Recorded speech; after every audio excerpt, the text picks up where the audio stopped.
Good morning दोस्तों, मेरा विकांत कुमार। हम लोग पिछला वीडियो में प्रीवियस ईयर क्वेश्चन देखे थे और उससे आगे हम इस वीडियो में आपको बताएंगे जो पूछा हुआ था आरआरबी जितना भी एग्ज़ाम हुआ है उसमें। तो हम लोग शुरू करते हैं। पिछला वीडियो में हम आपको 5 क्वेश्चन डिस्कस किए थे। यहाँ से छठा से हम शुरुआत कर रहे हैं, ठीक है? समझा जाए, ध्यान दीजिए।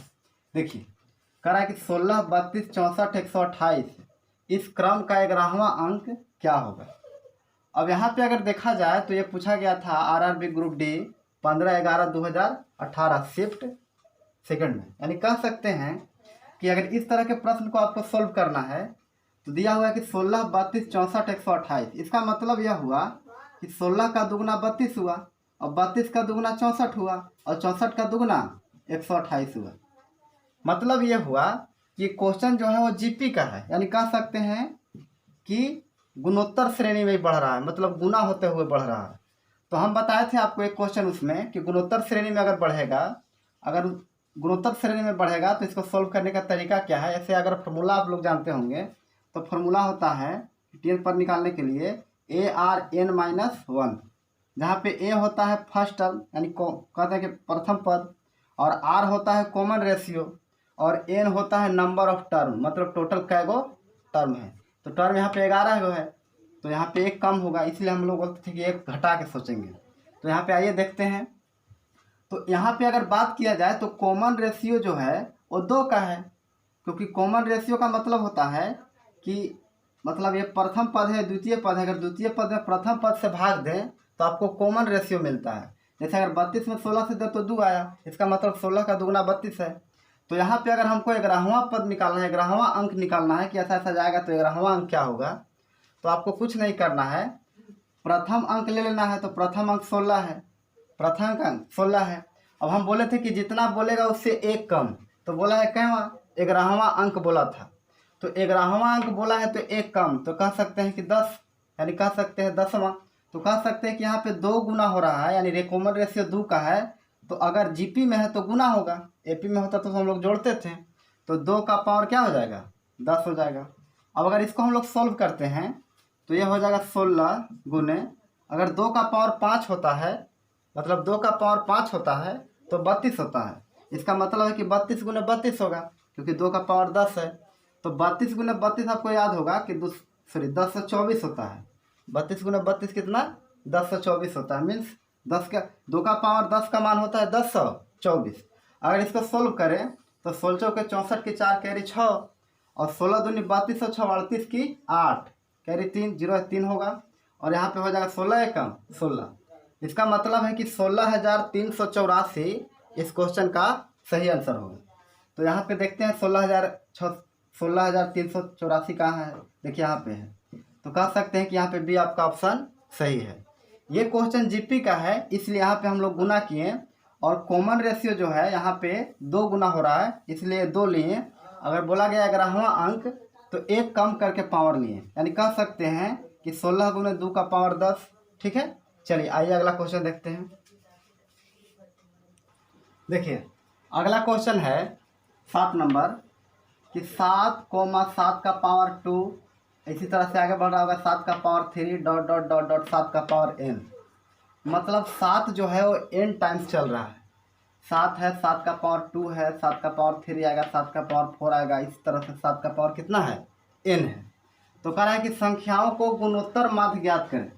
गुणोत्तर माध्य आपको निकालना है, ठीक है, गुणोत्तर माध्य निकालना है, ध्यान दीजिएगा। मतलब यह हुआ कि गुणोत्तर माध्य का मतलब यह हुआ कि आपको जीएम निकालना है, यानी कह सकते हैं कि ज्योमेट्रिक मीन निकालना है। ध्यान देंगे। अब 2 बातें यहाँ पे ध्यान देना है, एक होता है अर्थमेटिक मीन और एक होता है ज्योमेट्रिक मीन। एक होता है अर्थमेटिक मीन, एक होता है ज्योमेट्रिक मीन। एक छोटा सा पहले एग्जाम्पल से समझते हैं इस बात को, इसके बाद इस क्वेश्चन को हम लोग सोल्व कर पाएंगे, ठीक है। अब यहाँ पे अगर हम बोले कि कोई नंबर ए है और दूसरा नंबर बी है, तो आप एम निकालिए, मतलब अर्थमेटिक मीन निकालिए। तो आपको माध्य निकालना होता है, मतलब कह सकते हैं कि औसत निकालना होता है, समांतर माध्य निकालना होता है। तो ये दोनों को जोड़ के आप क्या करते हैं, भाग देते हैं। तो ये जो आपका आता है वो एम आता है, अर्थमेटिक मीन आता है, ठीक है। लेकिन बात रहा अगर जीएम का, मतलब गुणोत्तर श्रेणी का माध्य का, यानी कह सकते हैं ज्योमेट्रिक मीन का, तो अगर कोई नंबर ए है और दूसरा नंबर बी है तो इसका ज्योमेट्रिक मीन जो होता है वो ए गुने बी, जितना नंबर है उसको इन्वर्स में लिख देना है, जैसे 1/2, क्योंकि यहाँ पे 2 नंबर था।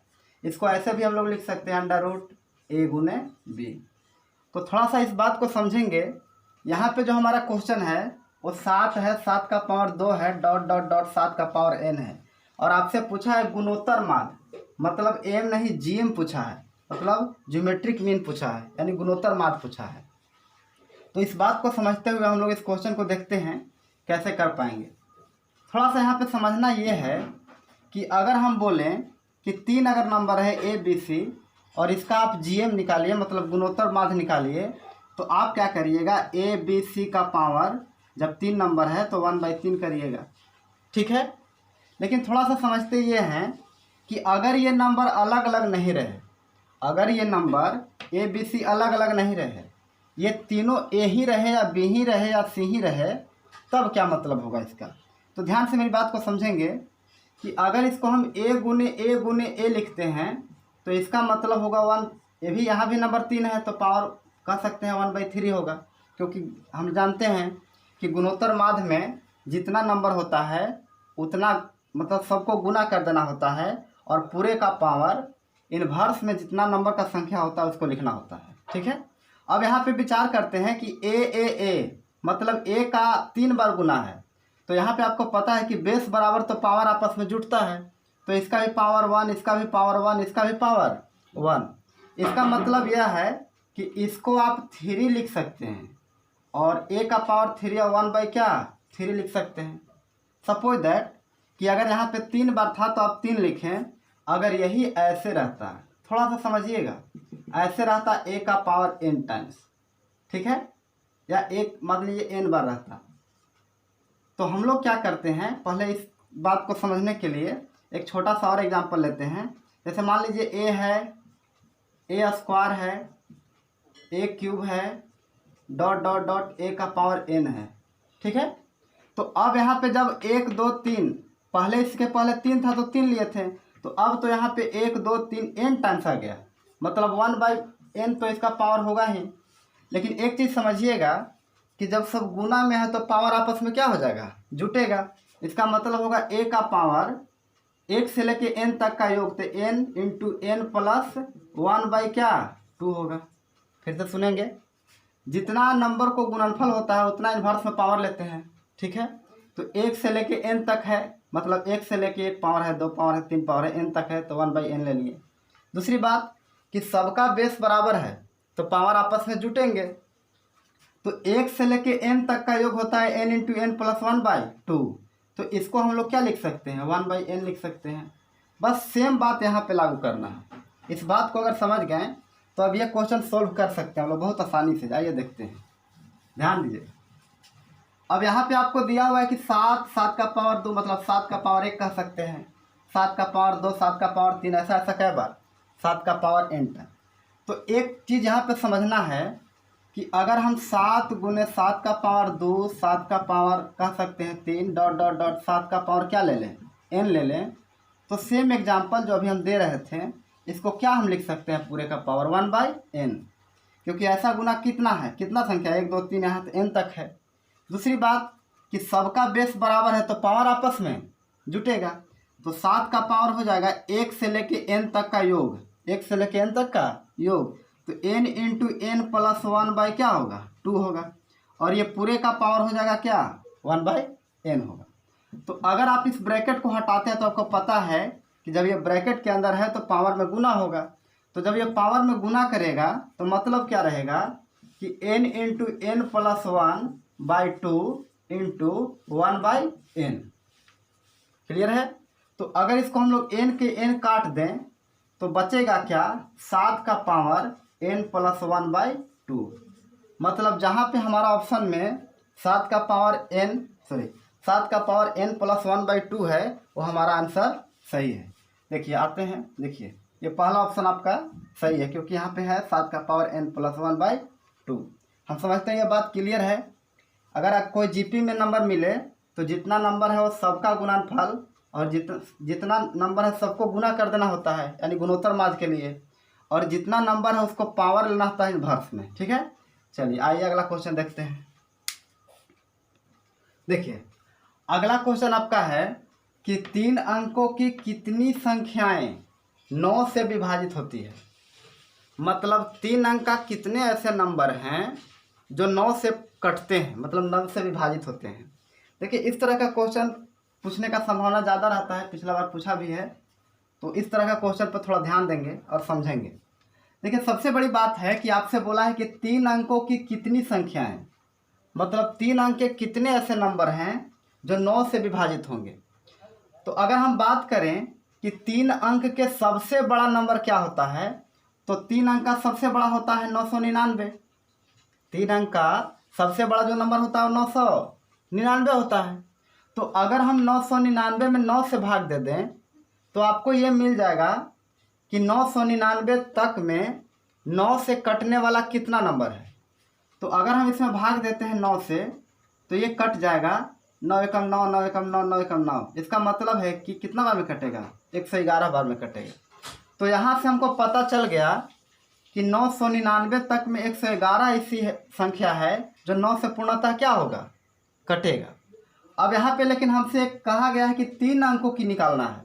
तो ऐसा करते हैं कि 2 अंक का जितना कटने वाला नंबर है उसको घटा देते हैं इसमें से। तो अब बताइए कि 2 अंक की सबसे बड़ी संख्या क्या होती है, 99 होती है। अब 99 में अगर हम 9 से भाग दे दें तो 9 से कटने वाली 2 अंक का नंबर मिल जाएगा। तो यहाँ पे इसका मतलब क्या हुआ कि 11 हुआ। तो यहाँ से हम कह सकते हैं कि 1 से लेके 99 तक में कह सकते हैं कि 11 ऐसे नंबर है जो किससे कटेगा, 9 से कटेगा। और 1 से लेके 999 तक में 111 ऐसा नंबर है जो आपको किससे कटेगा, 9 से कटेगा। तो अगर हमको 3 अंकीय निकालना है तो 99 वाला घटा देंगे। तो कह सकते हैं कि 111 में से आपको 11 के क्या करना होगा, घटाना होगा। यानी कह सकते हैं कि 100 को ऐसा नंबर है जो आपको 9 से पूर्णतः क्या हो जाएगा, मतलब विभाजित होगा। तो ऑप्शन को देखते हैं। देखिए ऑप्शन नंबर आपका बी क्या है, सही है। एक बात को फिर से सुन लेंगे कि बोला गया कि 3 अंकों की कितनी ऐसी संख्याएं हैं जो 9 से विभाजित होगी। तो एक चीज़ समझना है कि 3 अंक की सबसे बड़ी नंबर होता है 999। तो अगर 999 में 9 से भाग दे देंगे तो हमको ये पता चलेगा कि 1 से लेकर 999 तक में कै गो नंबर है जो 9 से पूरा कटेगा। तो इसका संख्या आ गया 111। अब यहाँ पे बात करते हैं कि अगर हम लोग को पूछा गया है 3 अंक का, तो 2 अंक वाला घटा देते हैं। तो 2 अंक का सबसे बड़ा संख्या 99। तो अगर 9 से भाग देते हैं 11, इसका मतलब है कि अगर 111 में से 11 घटा दें तो 100 ऐसा नंबर है जो 9 से कटेगा। चलिए आगे देखते हैं। देखिए ये क्वेश्चन है 9वां नंबर आपका कि गुणोत्तर श्रेणी के पहले तीन पदों का योग, मतलब शुरू के 3 पदों का योग और पहले 6 पदों का योग, ये बात समझना है। कह रहा है कि पहले 3 पदों का योग और पहले 6 पदों का योग का अनुपात 125 अनुपात 152 है। तो जीपी का समान अनुपात, मतलब कह सकते हैं कॉमन रेशियो, समान अनुपात कॉमन रेशियो बताएं।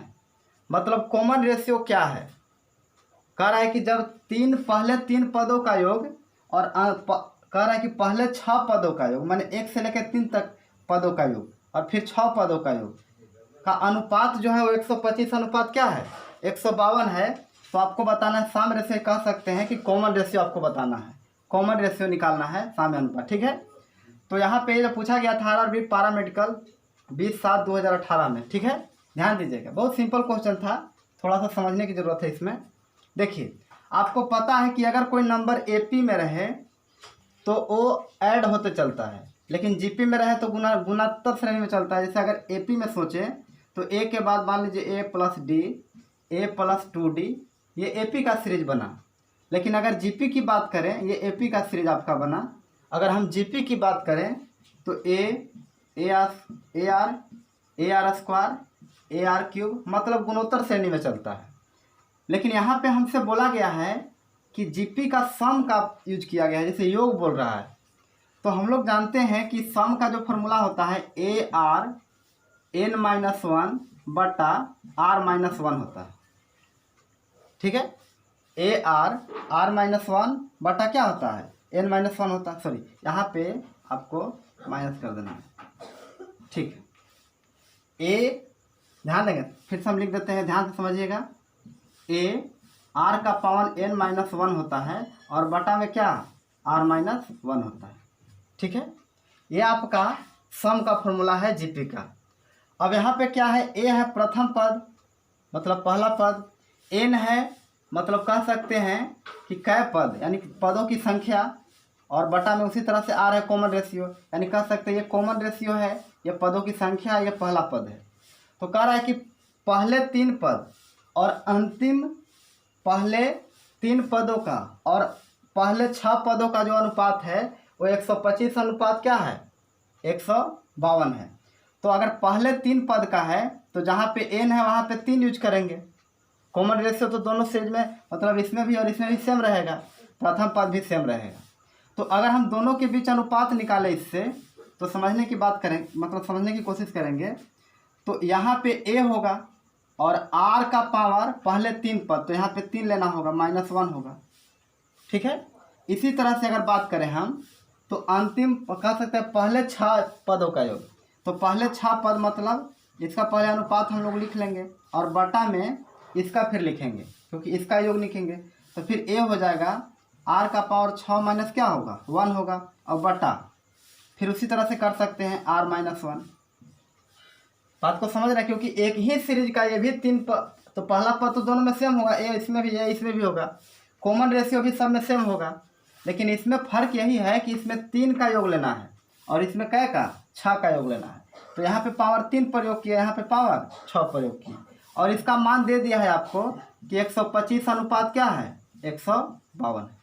अब यहाँ पे अगर इसको हम सोल्व करें तो ये दोनों आपस में कट जाएंगे, ए से ए कटेगा, तो ऊपर क्या बचा थोड़ा सा समझिएगा।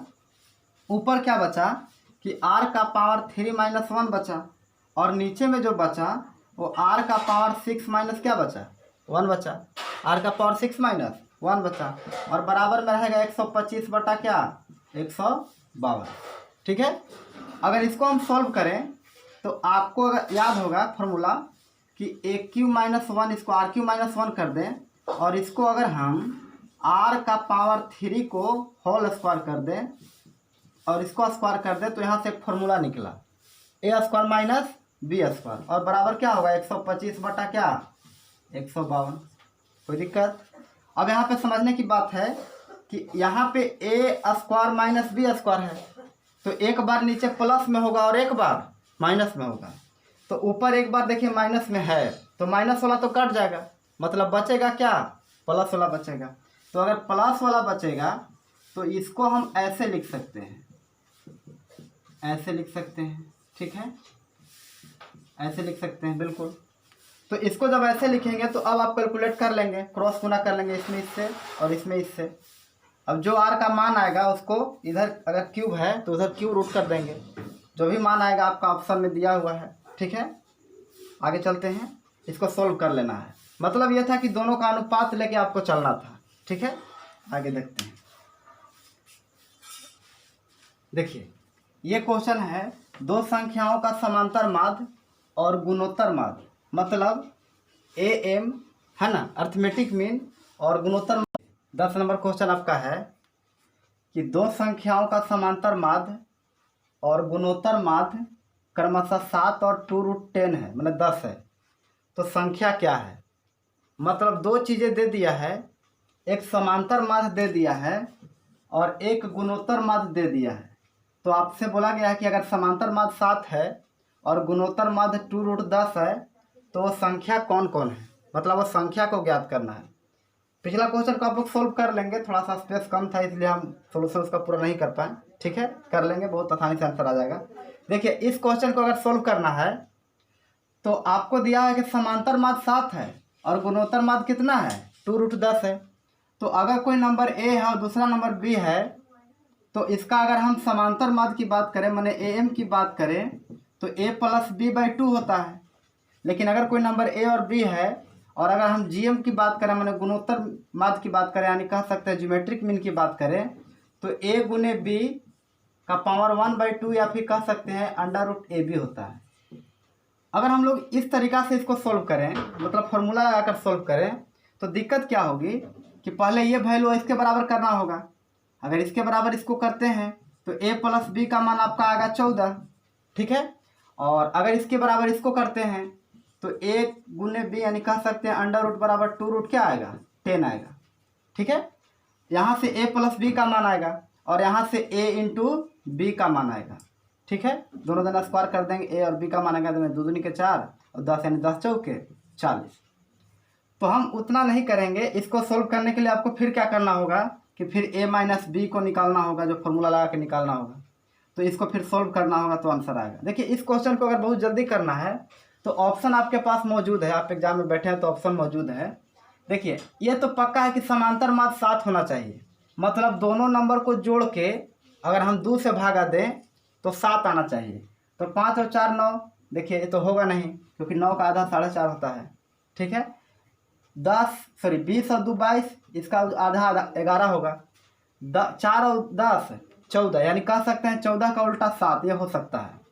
8 और 5 13, 13 का उल्टा 6.5, मतलब ये भी नहीं होगा। इसका मतलब है कि सी ऑप्शन आपका क्या है, सही है।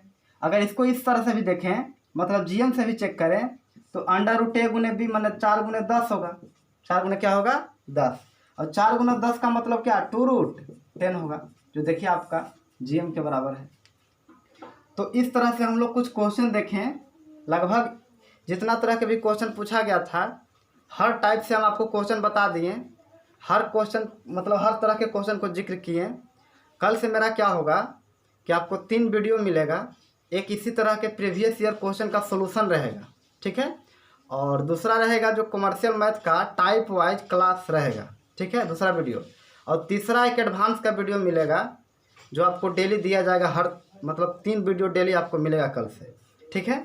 तो इस तरह के क्वेश्चन इस तरह से ही सॉल्व करना है, आप बहुत अच्छा से सीखें, ठीक है। अगर पिछला वीडियो मेरा नहीं देखे हैं तो प्लेलिस्ट में जाकर देख लेंगे। अगर ये वीडियो आपको अच्छा लगता है तो लाइक करें, सब्सक्राइब करें और शेयर करें। धन्यवाद।